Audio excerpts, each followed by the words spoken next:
Kalian tahu Mike Tyson nggak? Salah satu juara dunia dalam boxing atau tinju selama karirnya. Dia menghasilkan setidaknya 300 juta dolar. Kalau dirupiahin sekitar 4,5 triliun. Tapi si Mike Tyson ini, dia pernah menyatakan kebangkrutan dan memiliki hutang kurang lebih 30 juta dolar atau sekitar 450 miliar. Kenapa bisa begitu? Ini menjawab judul thumbnail kita hari ini. Ketika kamu tidak bisa belajar hal yang akan kita bahas hari ini, maka kamu akan miskin seumur hidup. Bayangin aja, kamu punya penghasilan 4,5 triliun dan itu hilang semua, kan goblok. Kamu bisa nyari uang sebanyak-banyaknya, tapi ketika kamu tidak bisa memanajemen duitmu, maka kamu akan selalu miskin. Sekarang saya tanya, menurut kalian, uang itu apa? Apakah dia ini cuman sosok yang datang ke kamu, tapi begitu datang langsung kamu suruh pergi? Atau uang menurutmu itu sesuatu yang harus kamu jaga betul-betul? Atau menurutmu juga, uang itu sesuatu yang harus kamu habiskan atau sesuatu yang lain? Jadi, sebelum kamu belajar cari uang, kamu harus tahu dulu menurutmu uang itu apa, dan bisa memanajemennya. Soalnya, percuma. Kalau per bulan kamu punya penghasilan 20 juta, tapi di akhir bulan kamu nggak punya apa-apa yang bisa menunjukkan bahwa kamu itu berpenghasilan 20 juta. Buat apa? Nah, hari ini kita akan belajar tentang itu. Cara bagaimana kita memperlakukan uang kita yang tentu sesuai dengan filosofi channel ini. Ilmu ini tidak diajarkan di bangku sekolah maupun kuliah. Oke, sebelum mulai saya akan tanya satu hal. Menurut kalian, uang itu apa? Atau menurut kalian, uang itu mempresentasikan apa? Ketika kamu belanja di Shopee atau ketika kamu gajian setelah kerja terus, apa arti uang dalam dua transaksi tadi? Betul, uang itu adalah media, sebuah media pertukaran, sebuah alat yang memfasilitasi pembelian, penjualan, dan pertukaran barang. Kalau di dalam buku, menurut saya, uang itu adalah nilai atau value. Di antara banyak warung nasi Padang, ada yang harganya 10.000 sampai 75.000 per porsi. Warung yang kalian beli itu melambangkan penilaian kalian terhadap valuasi Padang. Jadi, kalau kalian memilih warung yang harganya 17.000, berarti menurut kalian valuasi nasi Padang itu di harga 17.000. 20.000 itu menurut kalian mahal. 10.000 itu menurut kalian murah tapi belum tentu enak. Berarti uang adalah nilai atau value. Lalu, kenapa mengerti ini itu penting dalam hidup kita? Karena ketika kamu bisa mengerti konsep ini, maka semua keputusan yang kamu ambil dengan uangmu itu berdasarkan penilaianmu terhadap value tadi. Oke, saya yakin sampai sini pasti banyak yang paham, kecuali mereka yang hanya hidup dari gaji ke gaji, banyak hutang, atau kecanduan hal gak bermutu seperti judi online. Nanti saya bahas, tapi sekarang saya akan tanya pertanyaan kedua. Menurut kalian, hubungan kalian dengan uang itu apa? Kebanyakan termasuk saya sendiri. Uang itu masuk ke dompet saya lalu perlahan-lahan hilang sedikit demi sedikit. Berarti hubungan kita dengan uang itu pemasukan dan pengeluaran. Anggaplah uang masuk ke kamu setiap bulan 4 juta dan kamu udah kerja selama 3 tahun. Berarti 4 kali 3 kali 12 sama dengan 144 juta. Nah, dari total penghasilanmu 144 juta ini, sekarang kamu megang uang berapa? Kalau sedikit, berarti permasalahannya ada di konsumsimu. Di tahun 2017, 78% warga Amerika itu hidup dari gaji ke gaji. Saya pikir presentasi itu di Indonesia kurang lebih sama. Nah, kalau kalian sama seperti itu, hidup dari gaji ke gaji, maka permasalahannya ada di konsumsimu. Yang berarti sebelum kamu belajar nyari uang, kamu harus belajar tentang mengontrol konsumsimu atau pengeluaranmu, biar gak kayak Mike Tyson tadi.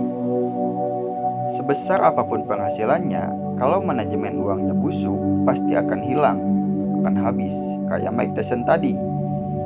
Ketika Mike Tyson ini pengen nasi Padang yang harganya 10.000 sampai 75.000, dia akan nyari yang 300.000. Apalagi mereka yang kecanduan slot, rata-rata masing-masing mahasiswa atau mereka yang gajinya menengah ke bawah, mereka dapat uang 4 juta. Awalnya mungkin cuma depo 200 ribu atau 400 ribu. Tapi lama-kelamaan deponya ini bisa sampai 2,5 juta sesuai dengan penghasilannya sendiri. Ini gila. Oke, selanjutnya kita akan bahas sebuah jebakan yang pasti kita semua pernah atau akan mengalami dalam hidup kita, yaitu jebakan uang. Sebuah jebakan yang seperti lintasan lari yang berbentuk lingkaran.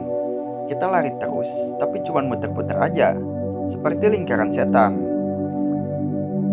Kalian kerja 5 hari dalam seminggu, gajian sebulan sekali, dan ketika gajian, uang itu masuk ke rekening kalian. Dalam 1 hari, uang itu sudah hampir habis. Entah kita buat bayar kebutuhan, buat head-on, buat bayar cicilan, atau yang paling goblok, kita buat judi slot. Tanggal 1 uang masuk 4 juta, tanggal 3 tinggal 1 juta, dan itu harus cukup untuk sebulan. Kan goblok. Dan kita kayak gitu terus, selama berbulan-bulan, bertahun-tahun, atau bahkan seumur hidup. Oke, kita lanjut lagi ke jebakan uang. Kalau sekarang kalian menyadari bahwa kalian masuk ke jebakan uang, maka kalian harus segera cepat keluar. Caranya adalah memperbaiki hubungan kalian dengan uang. Langkah pertama yang bisa kalian lakukan adalah menulis semua pengeluaran kalian, mulai dari sewa kos atau biaya tempat tinggal, biaya transportasi, biaya makan, biaya kebutuhan, biaya hiburan, dan seterusnya. Intinya, kalian harus memahami diri kalian, pengeluaran, dan konsumsi kalian. Kalau kalian sudah paham, langkah selanjutnya adalah budgeting atau menentukan target berapa banyak seharusnya uang kalian keluar dalam sebulan. Kalau kalian sudah menentukan budget kalian, maka secara sistematis harusnya kalian sudah bisa memilah mana yang gak penting dan menghapus hal itu dari pengeluaran kalian. Nah, nanti uang sisanya bisa kalian tabung atau investasikan. Oke, lanjut. Saran tambahan dari saya, sebelum kalian memutuskan untuk invest atau membuka bisnis dari sisa uang kalian harus nyiapin dulu dana darurat, jaga-jaga. Seandainya kalian di PHK, kalian sakit, atau berbagai macam alasan darurat lainnya. Jadi, kalian harus bisa menekan lifestyle kalian. Jangan malah kalian hidup dengan lifestyle yang jauh di atas gaji kalian. Kalau kalian kayak gitu dalam 1 tahun aja, saya yakin kalian akan terlilit hutang. Tapi jangan salah ambil kesimpulan. Saya nggak bilang beli mobil mahal, perhiasan, iPhone 15, dan barang-barang mahal lainnya itu tidak berguna.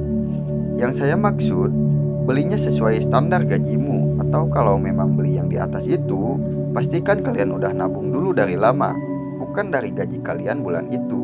Jadi, kembali ke kalian lebih memilih kelihatan banyak duit atau beneran punya banyak duit? Oke, sekarang kita masuk ke pembahasan untuk meningkatkan income. Nyari uang 2 juta per bulan itu gampang, tapi nyari uang setiap hari 50 ribu itu susah. Sekilas memang terdengar gak masuk akal, karena kalau kita nyari uang setiap hari 50 ribu, dalam 1 bulan kita cuma dapat 1,5 juta. Tapi kemampuan cari uang setiap hari itu lama-kelamaan akan berkembang, berevolusi dari yang sehari 50 ribu, meningkat jadi 60 ribu, meningkat lagi jadi 70 ribu, dan seterusnya. Dari pengalaman saya terhadap uang, menekan pengeluaran itu jauh lebih mudah daripada meningkatkan pendapatan. Tapi karena ini udah kehidupan, saya akan bahas sedikit tentang jalur-jalur untuk meningkatkan pendapatan. Tapi nggak mendetail ya, buat gambaran aja. Detailnya saya bahas di konten lain. Pertama, jalur bisnis. Jalur paling cepat untuk dapat uang. Caranya simple. Kita breakdown dengan simple. Kamu pahami market, cari permasalahan di dalam market, cari solusi dari permasalahan itu, lalu jual solusi itu ke masyarakat luas. Itu jalur bisnis. Tapi nggak semua orang mau dan mampu ke jalur ini. Kedua, jalur investasi. Caranya simple. Setiap hari kamu belajar investasi. Setiap bulan, uang sisamu kamu masukkan ke instrumen investasi yang sudah kamu analisa. Kalau untung, kamu bisa tarik. Kalau rugi, kamu bisa manajemen risiko. Cara ini mudah dan bisa dilakukan oleh siapapun. Oke, jadi kesimpulannya, pertama, kamu harus mengerti dirimu dan pola konsumsimu untuk menekan pengeluaranmu. Kedua, kamu harus menentukan budget atau budgeting. Ketiga, uang sisamu kamu gunakan untuk mencari jalur lain dalam menambah pemasukan. Simpelnya kayak gitu. Kalau prakteknya, kembali lagi ke kalian, bisa apa enggak? Oke, sekian video kita hari ini. Jangan lupa like, share, dan subscribe.